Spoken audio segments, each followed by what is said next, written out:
কুরবানির দিনে এই 10টি কাজ কখনোই করবেন না। যদি এই 10টি কাজ করেন তাহলে আপনার কুরবানি কবুল নাও হতে পারে। নাম্বার 1, কুরবানির আগে কোনো কিছু খেতে পারবেন না, আর সব থেকে উত্তম হলো কুরবানির গোশত সর্বপ্রথম খাওয়া। নাম্বার 2, কুরবানির আগে অর্থাৎ ঈদের নামাজের আগে কোরবানি দিতে পারবেন না।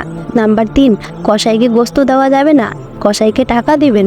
নাম্বার 4, ভাগে কুরবানি করলে আনুমানিকভাবে কোরবানির গোশত ভাগ করা যাবে না। নাম্বার 5, একটা পশুর সামনে অন্য একটা পশুকে জবাই করা যাবে না। নাম্বার 6, পশুকে বেঁধে ফেলে রেখে ছুরি ধার দিবেন না বা অন্য কোনো কাজ করবেন না। নাম্বার 7, কুরবানি দেওয়ার পরে পশু যতক্ষণ নড়াচড়া বন্ধ না করবে ততক্ষণ চামড়া বা পায়ের সেরা কাটা যাবে না। নাম্বার 8, কুরবানির গোশত কাফের বা মুর্শিদকে দেওয়া যাবে না। নাম্বার 9, কোরবানির মাংস বা হাড্ডি বিক্রি করা যাবে না। নাম্বার 10, কুরবানির দিন কোরবানির নিয়তে হাঁস মুরগি জবাই করে সেটি কুরবানি দেওয়া যাবে না। হে আল্লাহ, আমাদের সকলের কুরবানিকে কবুল করে নেন। কমেন্টে সবাই একবার লিখেন আমিন।